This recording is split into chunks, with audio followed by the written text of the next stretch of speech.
You're listening to KPG 66.5, Dinosaur Talk Radio, your favorite prehistoric podcast for research, entertainment, and all things dinosaurs.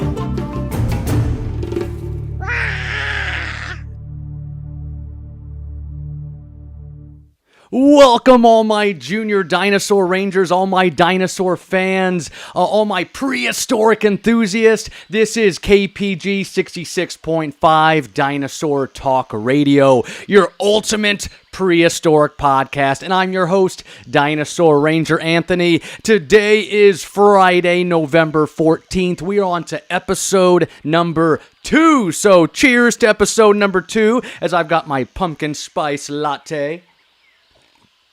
We're still in pumpkin season. We got a couple weeks till we can get out the sugar cookie latte, but we're still rocking the pumpkin here on the Ultimate Dinosaur Podcast, KPG 66.5 Dinosaur Talk Radio. And like I said, this is episode number 2. So last week we had our pilot episode, What is a Dinosaur? We dived right on in to those 3 main points that make a terrible lizard a dinosaur. Remember, they lived long ago, they only lived on land, and their legs went right under their bodies, an upright stance, not a sprawling stance like a reptile. Now, here on episode number 2, we're going to dive into geological time. So episode 2 is all about time, so it's going to go into a little bit about the first point of what is a dinosaur. What is a dinosaur? That first main point, they lived in the Mesozoic era. So today we'll be talking all about time. And like I said, this is episode number 2 of KPG 66.5 Dinosaur Talk Radio. This is my new podcast journey. Everything is off the claw, totally radio show style. I just have been looking so forward to starting this new podcast. I'm just having so much fun. I love radio, everything about it. But how are all you guys doing? I'm having a great day so far today. It's been tons of fun. Friday morning. Fridays are always fun. But as a small business owner, every day feels like Friday to me. It's not too cold here in Nebraska today. It was last week. We had some 30-degree days. But today, I believe it's supposed to get up to 74 degrees. So it's going to be a great day here in Nebraska. We're just a couple weeks away from the Thanksgiving holiday. I believe today is 2 weeks till Black Friday, where we'll talk about the Permian, the PT extinction on Black Friday. So I'm excited for that one. Last weekend, you guys, I ran a half marathon and it felt like 8 degrees. That's right. I might as well have gotten eaten by a T-Rex because it was so cold out there on the running course over in Lincoln as I ran the Good Lives Halvesy in 1 hour and 46 minutes and 9 seconds.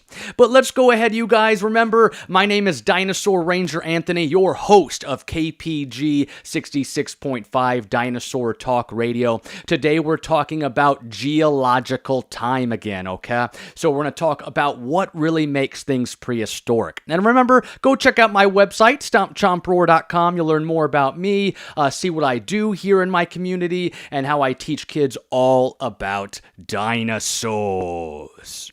But remember, we have 3 segments when we do our radio show podcast, KPG 66.5. We do Steggy's Pizza, we have our topic of the day, and then we do our prehistoric cage match. So first up, we've got to do Steggy's Pizza. Remember, that is our fun fact of the day. One fact, everybody knows the rules. We've got those pizza boxes right there behind me, sponsored by Godfather's Pizza. So let's go ahead and we'll start our Steggy's Pizza. Where is that Steggy? Where is our pizza delivery from our favorite Stegosaurus? We'll grab a pizza box back here from the Godfather, and we've got a bunch of slices in here. I can hear them shaking all around, and we'll open up one of these slices, and we'll see what we get out for today, okay? Totally random. I believe I got 13 more slices in here, so we had a extra large pie in here, but we're going to go ahead, we'll open up one of our things, we'll shake them around again, no cheating, we don't want to know what fun fact we got. We grabbed a slice. Let's see what it says. Dinosaurs lived on every continent including Antarctica. Ugh, it's so cold in Antarctica. But that's right, dinosaur fossils have been truly found on every continent here on our planet. So we find them down in Antarctica, we find them in North, South America, Africa, Europe, Asia, and Australia. So we find dinosaur fossils on every continent of our planet. Isn't that amazing? And when we talk about Antarctica, it really brings me back to earlier this year. So you guys, here in Omaha where I live, we have a museum called the Durham Museum. They had an exhibit come through with the Cryolophosaurus. That is the apex predator of Antarctica, and the second dinosaur fossil found down there in Antarctica. The first one was a type of Ankylosaurus. But our Cryolophosaurus exhibit came through, and the Durham Museum hired me for a contract of shows. I believe I did every Friday or every Saturday for 2 months. It was an amazing gig. I taught kids all about fossils down in Antarctica. Had tons of cool props and everything, and it was just so much fun. But truly, we have found dinosaurs in Antarctica. We'll probably get a little bit into it today as we're talking about time, but back during Pangea, or the Mesozoic era, so the Mesozoic era when the dinosaurs lived, Pangea when all those continents were put together in one giant supercontinent. So what happened is dinosaurs are roaming free everywhere, but as the continents break apart, the dinosaurs are going to become isolated. Antarctica is going to start moving further south towards the southern hemisphere, towards the South Pole. Now, Antarctica has been down at the South Pole for some time, but it wasn't always ice and cold. There was plants, even palm trees, I believe, were on Antarctica at one time. So we had plants and dinosaurs. But how did it get so cold? And essentially what happened was, as the oceans grew, so as South America, Africa, India split away from Antarctica, and the oceans grew. Those oceans is what turned Antarctica into our frozen tundra. It didn't allow the warm water, the warm air to get down there towards Antarctica anymore, and that's how it gets to be so cold. So essentially, long story short, dinosaurs did indeed live on every continent of our planet, even Antarctica. And that's our Steakies Pizza segment. Remember, one fact, everybody knows the rules. We'll grab some more of our pumpkin spice latte as we get into our featured topic of today's episode. So here, let's go ahead and we'll switch over to our camera-only view, get rid of our Steakies graphic, our Steaky Pizza layover. And today we're talking about geological time. Like I said, as I take a quick sip of our latte. This week, you guys, I have a glass from the Houston Museum of Natural Sciences. This one was a gift from a very super fan of mine, David, down in the Texas area. Bought me this last year, you guys. It might have been 2 years ago, actually, I think. Bought me this and the snow globe. I love drinking out of my Houston mug. And funny fact, not total fun fact, funny fact, but it is a fun fact.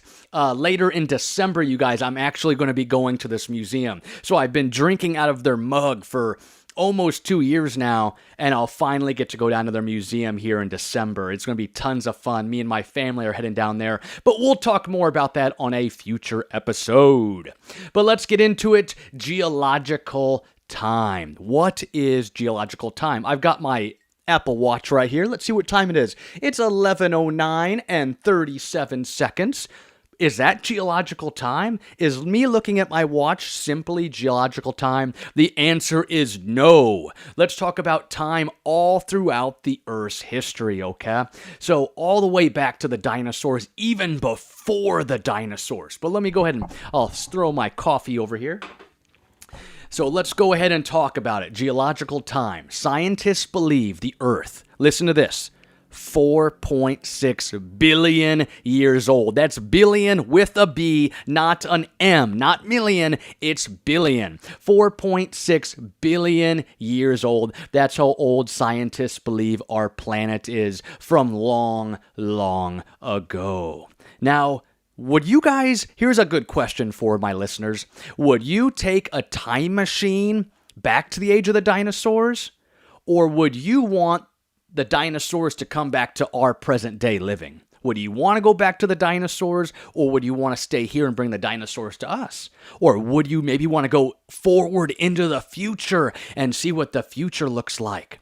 Now, personally, I think it would be fun to go back to the Mesozoic era and be there for maybe just a day. So it would have to be a fun attraction that probably would cost $4.6 billion. But I would go back in time, see the dinosaurs in their environment for the day, see what everything looked like truly. Is it like we see in some of, we don't want to say Jurassic Park. Jurassic Park is tons of fun. No shame to Jurassic Park lovers. So that is bringing so much dinosaur pop culture into our world. It's giving us the passion. Dinosaur toys, those are bringing us that passion. It's fueling our fuel to love dinosaurs. So no shame on those. They do have some inaccuracies, but there's no shame for liking Jurassic Park, Jurassic World. But I think I would like to go back to the Mesozoic era and truly see what it looked like long, long ago. Just make sure you don't want to get eaten by no Tyrannosaurus Rex, or maybe a pack of velociraptors, or maybe get stomped on by a Brachiosaurus, or have an Ankylosaurus tail club hit you in your legs, or maybe get eaten by a bunch of compies or something. So you'll have to make sure to take plenty of tactical gear. So again, you guys, geological time. So is when we're thinking about the Earth's history. The Earth, scientists believe, is 4.6 billion years old. Now, how can we break this up? That is a lot. Should I keep going? A lot of time. Can you even imagine if you were 4.6 billion years old? Even if you were 1,000,000 years old or 1,000 years old, like a vampire or something. So time has to be broken up so that we can better understand all these different times, where we're having different fossils of animals and plants living before us people, okay? So what I did, I have a couple of slides here I can show us. Now I'm going to start with this one. This one is one of my favorites right here. I take this one to all my shows. We can see it is broken up into a different time periods, different eras. So I should have grabbed a way bigger version because it's going to be super hard to read it from this distance so far away. But essentially, we can break up it into eons, eras, periods, and epochs. Now, the word epoch, so it's E-P-O-C-H. So over in Europe, in England, they like to say epoch. And over here in English, in America, we hear a more of epic. So we got eons, eras, periods, and epochs. Now, on this slide right here, I show you in the blue, we have our Paleozoic era. In our green, we have our Mesozoic era. And in those fire-looking colors, the reds, oranges, and yellows, we have the Cenozoic era. So they mean past life, and then the green one, Mesozoic era, is middle life, and then present life. So past, middle, and present life for each of those eras. So that is those guys. Then they can also be broken up in different time periods. Let me switch to this one, see if it gets a little bit bigger on my YouTube slides. It does not. So here, I'm going to go ahead and slip forward, and I can explain these a little bit better to you guys. So we have 4 main eras, or eons, I'm sorry. So if you look on the far left of this chart, you can see eons. We have the Phanerozoic eon. That one is the main one we'll talk about today. Then we have 2 other ones, our Proterozoic eon, our Archean, and our Hadean. So those are those 2 brown and orange ones down there in the bottom. So we have our Hadean eon, our Archean eon, our Proterozoic eon, and then our Phanerozoic eon. But we're going to mainly talk about our Phanerozoic eon for today. Now, that eon can be broken up into the eras that I just mentioned from that other slide we were just looking at. Our Paleozoic, our Mesozoic, and our Cenozoic. Those are the eras of the Phanerozoic eon. Then those can be broken up into periods, as you can see on here. I can read these to us as well. So in our Paleozoic era, We've got the Cambrian period. That's going to be an explosion of all kinds of sea life. We're getting trilobites. The world is starting to get populated with all kinds of animals, all kinds of sea life down there in the waters. Then we go up to our next one, our Ordovician. So this one right here, our Ordovician, had all kind of straight-shelled cephalopods, all kinds of things that lived in the water. So mainly during our Paleozoic era, we have all kinds of things that are living down there in the water. We go up to our Silurian, our Devonian, our Mississippian, Pennsylvanian, and Permian. Those are all the time periods of our Paleozoic era. Cambrian, Ordovician, Silurian, Devonian, Mississippian, Pennsylvanian, and Pennsylvanian, Mississippian. Sometimes you hear the Carboniferous period. Those two time periods make up that time period. And we also have the Permian period, where we find like the Dimetrodon, or Scutosaurus, some of the land creatures that sometimes we see in all kinds of dinosaur toys, okay? Then as we go into our Mesozoic era, we've got those time periods that we know and love, our Triassic, our Jurassic, and our Cretaceous period. So those are the time periods during the age of dinosaurs. So if I switch back over to this view, our other picture background, you can see those green ones right there have our dinosaur fossils. Dinosaurs lived in the green in that Mesozoic era. Triassic, Jurassic, Cretaceous period. Those are very simple. They're not as confusing, not as hard to read or say as those Paleozoic time periods. Those ones get kind of funky way down there long ago. Then as we keep going forward into our Cenozoic era, we have other periods and epochs. So this one we break out a little bit more than those other time periods.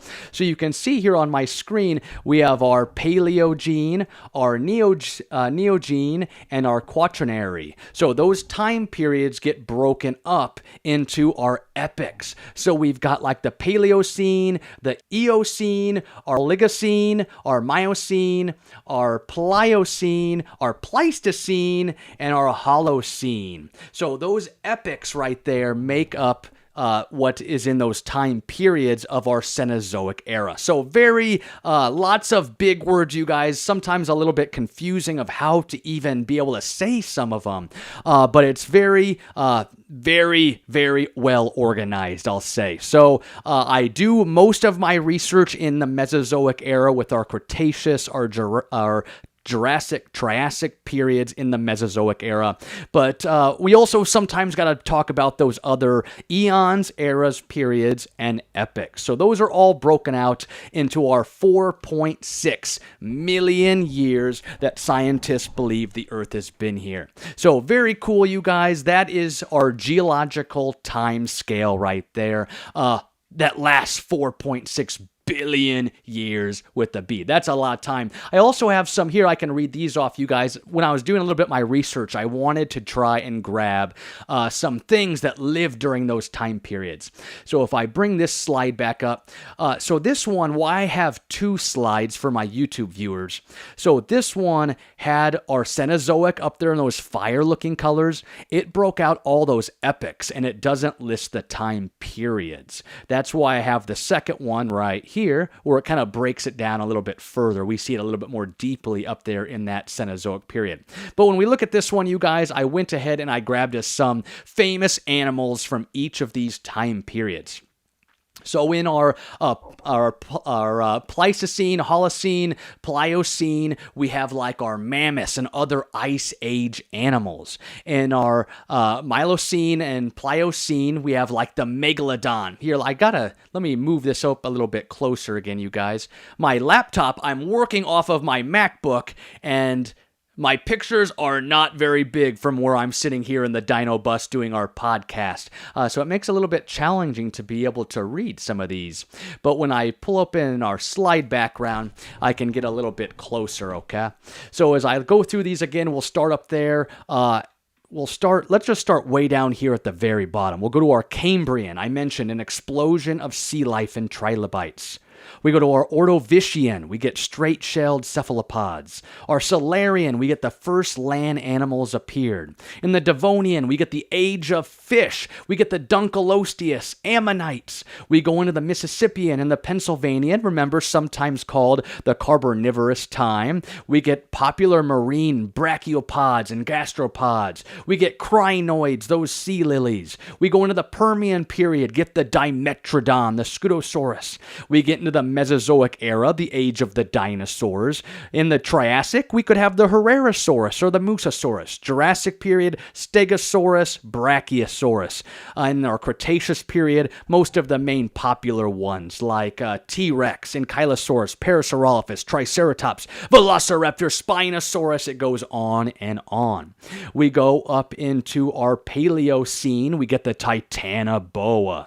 We go into the Eocene. We get early mammals, so early horses and those thunder beast rhinos.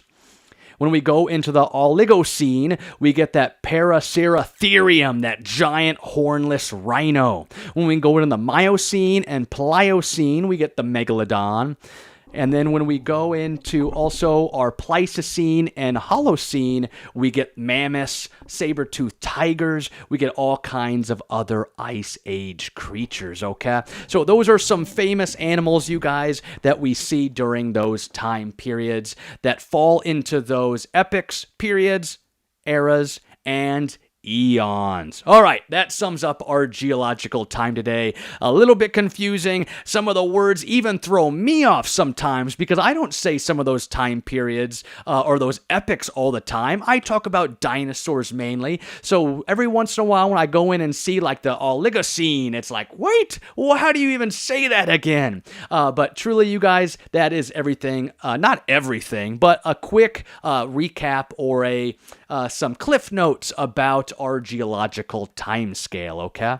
But let's go ahead and jump into what I do have one more point for our segment number 2, our episode lesson of geological time. So I got this book here, you guys, that I use for my mouse pad because my desk is so far away here in the science lab in the Dino Bus. I'm reading this book right now. I've been reading it for probably 2 years. I'm a very slow reader, and I switch between books and books, so I do all kinds of webbing with my books. But I'm reading The Gilded Dinosaur. So there's the cover for my YouTube watchers. But this one, you guys, it's the fossil wars between E.D. Cope and O.C. Marsh and the rise of American science. It's a very good read most of the time. Sometimes it gets a little bit boring, you guys.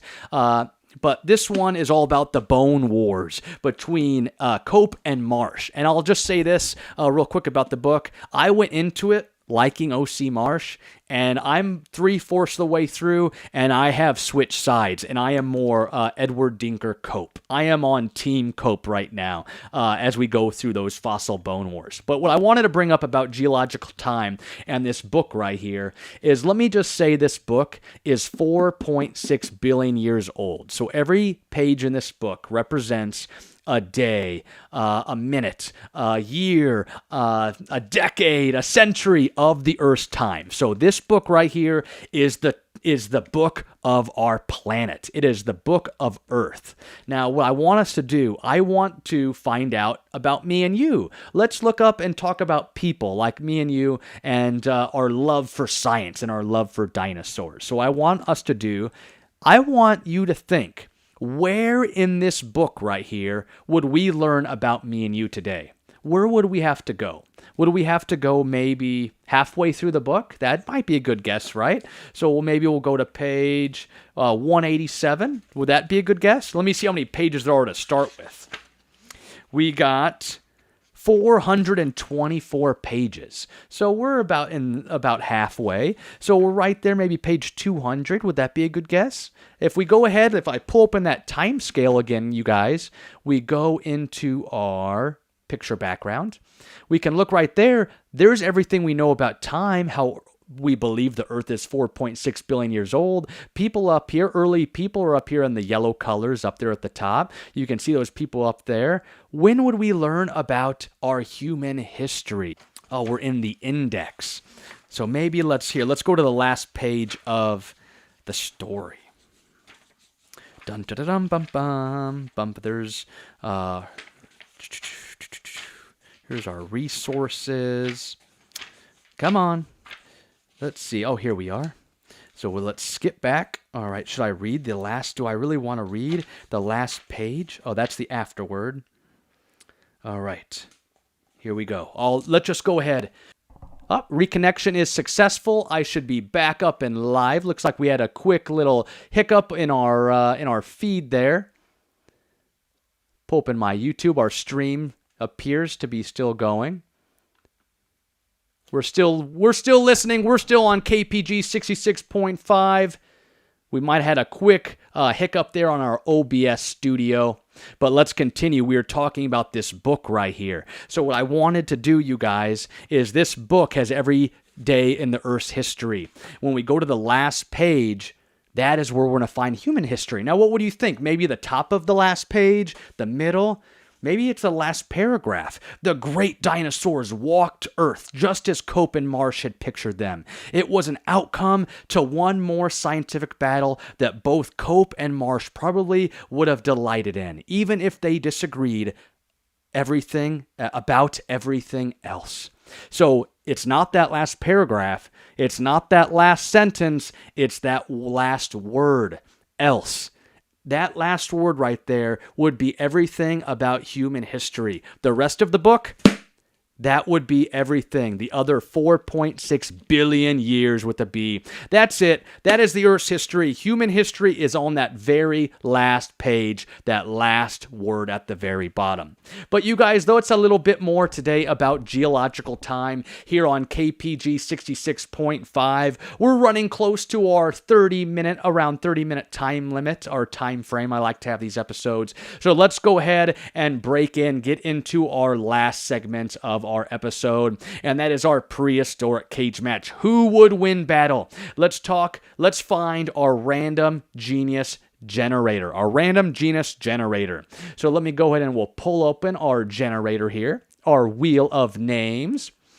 We'll grab our prehistoric wheel. Let's go ahead, you guys, and give it a spin.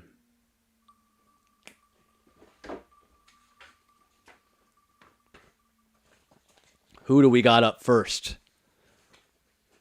Dun, dun, dun. The Shuvia! So let's go ahead and remove this prehistoric creature. And we'll spin again, okay? Our Shuvia was a theropod-type dinosaur. Great eyesight, one claw, up to 3 feet long, 8 inches high, only weighed 8 pounds, against the Tethys hadros. This is an awesome dinosaur from Italy. So let's go ahead and remove this one. We'll go to our prehistoric match. Referee, ring that bell. We are here in our prehistoric cage match of episode number 2. Remember that Titanus won episode 1. I still cannot talk about it. The Titanus, that terror bird beating the Crithosaurus. I'm still having nightmares. But today, we've got the Shuvia and our Tethys hadros. Now, our Shuvia was up to 3 feet long, 8 inches high, and weighed up to 8 pounds. It's a theropod-type dinosaur. We believe it might have had great night vision, good hearing, and it had one claw on its hand. Then we skip over to our Tethys hadros. So this one is a hadrosaur-type dinosaur. It had somewhat of a snowplow-like beak. It was on a small island over there in Europe. So back during the Mesozoic era, Europe isn't as big as it is today. We had lots of archipelagos. Those are groups of islands.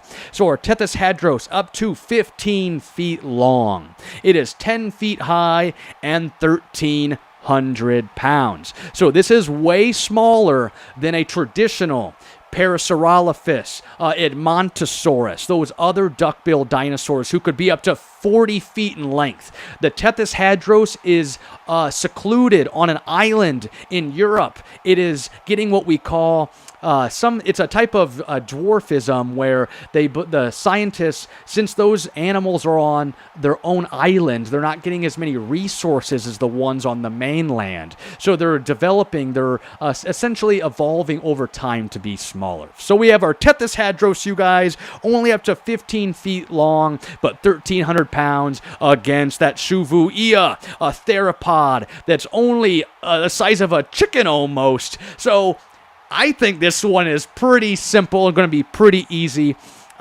Our Tethys hadros walks up to the Shuvuia. They're standing there in the dinosaur prehistoric cage match. They look at each other. They growl. The Tethys hadros puts out a little grunt. And then our Shuvuia maybe puts out a tiny little roar. It has to be really tiny, right? Rah! And what's going to happen? Our Tethys hadros gets a stampede going. It kind of rubs its foot on the ground, maybe like a bull we'd see in a bullfight, and it stomps forward. Quickly, the Shuvuia is thankfully enough able to juke out of the way and misses a stampede from that Tethys hadros. But the Tethys hadros quickly swings around. It swings around and faces our Shuvuia. This one, it kind of our Tethys hadros has that somewhat of a plow-like duck bill. It kind of gives it a grunt again, and it starts another stampede, and crush! This time, 1,300 pounds right onto that Shuvuia. And it didn't even get one strike with that claw, you guys. The Tethys hadros, even though it is smaller than other famous duckbill dinosaurs, other hadrosaurs, our Shuvuia is no match for our Tethys hadros. It is a meat eater, does have that claw, but our Tethys hadros is 1,300 pounds. It just squashes that little 8-pound. Was it 8 pounds? What was our Shuvuia? 8 pounds. It crushes him and just leaves him there in the dust. Our poor Shuvuia will join the Corythosaurus at the prehistoric graveyard for these dinosaurs. And you guys, our winning dinosaur with that shovel-like duckbill from the Kingdom of Italy, it is the Tethys hadros. Boom. We'll give it that one. So a duckbill dinosaur comes in, and it gives redemption from what that Corythosaurus did on our first episode when it lost to that Titanus, those terror birds, those pesky terror birds. But anyway, you guys, that is our prehistoric cage match for episode number 2. Got into a little bit more detail, got a little bit of the jitters out from that first episode doing our cage match. I love doing who would win battles and kind of talking about maybe what would happen. Now, reality, maybe our Shuvuia does get a couple strikes in with that claw. Maybe I should have gave him that strike. But in the end, our Tethys hadros would have won the day. It definitely would have won. How would the Shuvuia would have got it down? Maybe it poked out its eyeballs or something? I don't know. We won't get into any of that. Halloween is over. We're up to Thanksgiving here soon. But that was segment number 3, our prehistoric cage match, you guys. Let's go into our closing, our final thoughts. Remember, show your claws. Don't ever be afraid to show your claws. But thank you all my dinosaur fans, my prehistoric enthusiasts, everybody that loves prehistoric life. Today we talked about geological time. We had those eons, eras, periods, epochs, all kinds of those time periods all throughout time, each of them with different animals, of plants and animals that lived before us, and we know that because we find their fossils. Some of them, they go into the next period because of mass extinctions. There's been 5 mass extinctions in our planet's history. We can go to more of those in future episodes, you guys. But thank you so much for listening to episode number 2 of KPG 66.5 Dinosaur Talk Radio. Remember to catch us on YouTube live every Friday at 11 a.m. Central Standard Time. And you can also catch us on other podcasting channels the following Tuesday morning. I have that dropping, I believe, at 5 a.m. Eastern time, I believe it drops on Tuesdays. So if anybody wants to listen on their way to school and whatnot, they can catch us on Tuesday morning. Now, next week episode is all about myself, Dinosaur Ranger Anthony, about the Stomp Chomp Roar Company, and the Dino Bus that I'm in right now. So we'll talk about me, my journey into being a full-time paleontology educator, how I started my business from a simple birthday party, how today I'm now sitting in a dinosaur bus that is a traveling museum. I'll flip my camera around next week and you'll see the display cases I have in here that is just giving so much education to prehistoric life. It's just amazing, you guys. A few plugs. Don't forget to hit to subscribe on my YouTube channel here. Like my Facebook page by searching Stomp Chomp Roar on Facebook. You can learn more about me, see some behind the scenes of my journeys all around you guys, and just seeing so much fun stuff that I do here in my community all about dinosaurs. Now, as I grab my coffee right here, we'll go ahead and log off for today. Now, remember, you guys, thanks to the dinosaurs for giving us this passion. But this is our world now. Get out there, do something good, and never be afraid to show your claws. Dinosaur Ranger Anthony, signing out. We'll see you later.